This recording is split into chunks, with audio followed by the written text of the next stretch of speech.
Satu catatan riwayat, Nabi Shallallahu Alaihi Wasallam sakit bersama dengan putrinya Fatimah Az-Zahra. Nabi sakit ditemani oleh putrinya Fatimah Az-Zahra. Tiba-tiba ada orang yang mengetuk pintu rumah Nabi. Lalu Fatimah menengok di balik tirai rumah Nabi. Dia melihat ada seorang laki-laki tidak terlalu tua dan tidak terlalu muda. Lalu Fatimah berkata, "Wahai si fulan, pulanglah dulu karena ayahku sedang sakit, dan itulah sakit terakhirnya Rasulullah sallallahu alaihi wasallam." Lalu Nabi mendengar, Fatimah, suruh saja masuk orang itu temui saya." Lalu ketika Rasulullah bertemu dengan orang tersebut, lalu Nabi tersenyum. Ternyata yang datang, Pak, malaikat Israel, malaikat pencabut nyawa. Lalu Nabi Shallallahu Alaihi Wasallam berkata, "Hai Israel," dengan wujud penyamarannya sebagai laki-laki, tapi Nabi tahu ini adalah Israel. "Hai Israel, apakah kamu datang ke rumahku mau bersilaturahim ataukah mau mencabut nyawaku Israel?" Israel menjawab, "Dua-duanya ya Rasul." "Pak, Bu, inilah penawaran terbaik yang pernah ditawarkan oleh seorang manusia terbaik, dan itu tidak akan pernah ditanyakan kepada kita semua." Lalu Israel berkata, "Hai Muhammad, ada pesannya Allah kepadamu Muhammad. Masih maukah lama-lama tinggal di dunia atau sudah rindu dengan Allah subhanahu wa ta'ala?" Subhanallah. Kalau Pak Haji Idris ditanya, kira-kira Pak Haji Idris masih maukah lama-lama tinggal di SP2 atau sudah rindu kembali kepada Allah? Oh, masih mau lama-lama. Sama, masih banyak dosa belum dinikmati dunia, Pak. Pertanyaan ini tidak akan pernah hadir kepada kita semua. Ada orang dicabut nyawanya sementara sholat. Ada orang sementara berbaring di rumah sakit dicabut nyawanya. Ada orang sementara cuci darah, sudah 10 kali cuci darah, mati. Tidak ada istilah ditanya, "Hai Muhammad Fadli, Ustaz Haidir, masih mau lama-lama tinggal di Timika kah?" Tidak pernah. Tapi Nabi ditanya, "Muhammad, masih maukah lama-lama tinggal di dunia atau sudah rindu dengan Allah?" Apa kata Nabi Muhammad? "Bagaimana dengan Allah?" Subhanallah. Bagaimana dengan Allah Israel? Israel langsung berkata, Muhammad, begitu rindunya Allah kepadamu, Allah membuka pintu langit untuk menyambut kedatangan seorang kekasih terbaiknya. Dia perintahkan seluruh malaikat, ribuan malaikat, disuruh berdiri di setiap pintu-pintunya langit. 7 langit disuruh berdiri malaikat. Bahkan bidadari-bidadari cantik disuruh untuk berdiri untuk menyambut kedatangan. Inilah penyambutan yang terbaik. Lalu Nabi Shallallahu Alaihi Wasallam menangis, meneteskan air mata. Lalu Israel berkata, Muhammad, tidak senangkah kau dengan penyambutan Allah? Bukan begitu Israel, tapi yang membuat saya menangis, apakah umatku nanti akan disambut oleh Allah dengan seperti ini? Bagaimana mikodong umatku nanti di belakang hari ketika saya sudah meninggal dunia? Apakah mereka masih sholat? Apakah mereka masih berpuasa Ramadan? Apakah mereka ini bersedekah, mengeluarkan zakat? Apakah mereka masih bersatu Israel? Dan inilah jawaban Nabi Muhammad, kegelisahan Nabi Muhammad ketika saudara kita di Palestina ditembak, dibunuh, bahkan disayat-sayat oleh Zionis Israel. Tidak ada yang membantu saudara kita di Palestina. Inilah kekhawatiran Nabi Muhammad sallallahu alaihi wasallam. Lalu Allah berkata, Jibril, aku mendengarkan isi hatinya Muhammad. turun kau Jibril sekarang. Ini proses sangat luar biasa Pak dalam riwayat ini. Detik-detik dicabutnya nyawa Nabi Muhammad sallallahu alaihi wasallam. Detik-detik tidak ada lagi nabi dan rasul setelah Nabi Muhammad sallallahu alaihi wasallam.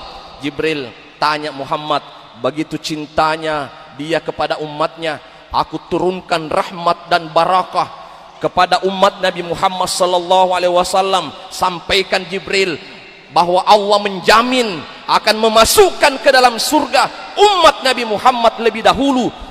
Tidak mungkin aku masukkan umat-umat yang lain, termasuk Nabi Adam alaihissalam, sebelum aku pastikan umat Nabi Muhammad harus lebih dahulu masuk ke dalam surga yang dijanjikan Allah Subhanahu wa taala. Turun Jibril, barulah Nabi Muhammad tersenyum. Lalu kemudian Nabi Muhammad merelakan, mengikhlaskan nyawanya dicabut oleh malaikat Israel. Itu pun dalam riwayat nyawanya Nabi masih di tenggorokan Pak, masih menyebutkan kalimat ummati, ummati, ummati, umatku, umatku, umatku. Lalu Jibril sangat ketakutan ketika Nabi merintih.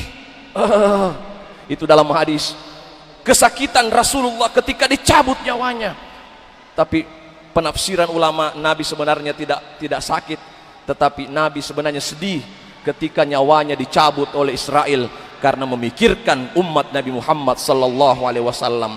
Cuma Nabi menyampaikan satu saja permintaannya Nabi, banyak-banyaklah bersolawat kepada Nabi Muhammad sallallahu alaihi wasallam. Allahumma salli ala Sayyidina Muhammad wa ala ali Sayyidina Muhammad. Jamaah yang dimuliakan oleh Allah Subhanahu wa taala, kita ini berada pada malam ke-26 Ramadan. Kita tidak lama lagi akan bersama dengan Ramadan. Nabi bersabda, innamal a'malu bi khawatimiha. Setiap perbuatan itu akan dilihat dari akhirnya. Seorang pedagang beruntung atau tidak nanti ketika pasar sudah tutup. Seorang pemain sepak bola, apa menang atau kalah nanti pada menit-menit ke-90 injury time, apakah menang atau kalah.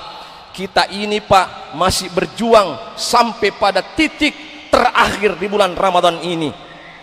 Yang saya ingin sampaikan secara jelas, benarkah kita beruntung? Siapakah orang-orang beruntung itu di dalam Al-Quran? Ada 3 yang disebutkan dalam Al-Quran. 1, la'allakum tuflihun. Semoga kalian beruntung. Semoga itu Pak kalimat 50-50, boleh iya boleh tidak, 50 beruntung 50 tidak. 1. Yang kedua, qad aflahal mu'minun, pasti beruntung orang beriman, nanti dijelaskan. Yang ketiga, la yuflihul kafirun, orang kafir tidak akan pasti tidak akan beruntung. 1, orang yang 50-50 keberuntungannya bisa dilihat dalam Al-Quran surah Al-Imran ayat 200. Ya ayyuhalladzina amanu sabiru wasabiru warabitu wattaqullaha la'allakum tuflihun. Wahai orang-orang beriman, sabarlah kalian agar kalian itu beruntung. Sabarnya Nabi Ayub, sabarnya Nabi Nuh alaihissalam, sabarnya Nabi Ibrahim, sabarnya Nabi Musa, sabarnya Nabi Muhammad sallallahu alaihi wasallam, paling tidak diuji oleh Allah. Kita mengikuti kesabaran mereka Bapak sekalian. Nah sekarang ada hadis, siapa yang diberi penyakit oleh Allah, penyakit, lalu dia sabar, dia tabah, ikhlas menerima penyakit itu datang dari Allah, lalu dia tetap melaksanakan sholat, dia tetap melaksanakan perintah Allah. Kadangkala kan ada orang sudah sakit, sudah tidak mau sholat, sakit tidak sholat, sakit tidak puasa dan sebagainya. Tapi ada orang yang sabar, tetap sholat, di pembaringannya tetap sholat. Inilah orang yang beruntung. Tapi kalau ada orang yang sakit lalu dia tidak sholat, dia tidak beruntung kata Allah. Yang kedua, surah Al-Mu'minun, orang yang pasti beruntung itu adalah amanu, orang beriman. Alladzina hum fi sholatim khashi'un, orang yang khusyuk dalam sholatnya. Yang kedua adalah walladzina hum 'anil lagwi mu'ridun, orang yang menjaga mulutnya dan perbuatannya kepada sesama manusia, pasti beruntung itu. Walladzina hum lizzakati fa'ilun, orang yang mengeluarkan zakatnya, zakat fitrah atau zakat malnya, beruntung itu orang. Dan terakhir, walladzina hum lifurujihim hafizun, orang yang menjaga kemaluannya, orang yang menjaga dirinya dari kemaksiatan, perzinahan, menjaga dirinya dari hal-hal yang bisa menjerumuskan dia dari hal-hal yang dibenci oleh Allah. Yang ketiga, orang yang tidak akan pernah beruntung adalah orang yang mengingkari ajaran agama ini, ajaran agama Islam. Surah Al-Qasas 82, la yuflihul kafirun, orang kafir tidak akan pernah beruntung. Sebagai penutup jamaah, ini penutup untuk jamaah, ambil pembelajaran dari cerita ini. Ada seorang orang gila dibawa ke rumah sakit jiwa. Di tengah perjalanan, ban mobil ini lepas ban mobilnya. Supir turun untuk mencari mor yang di atas genangan air. Dia cari itu bot. Ini orang gila mau dibawa ke rumah sakit jiwa. Tiba-tiba orang gila ini berkata, "Pak supir, kamu sedang apa?" Dia mengatakan, "Diam kamu orang gila, saya ini dari tadi mencari mor bot." Orang gila berkata, "Pak supir, kenapa susah sekali?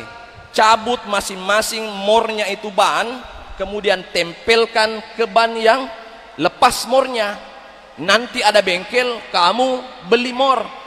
Langsung supir mengatakan, "Benar juga, kamu kan gila.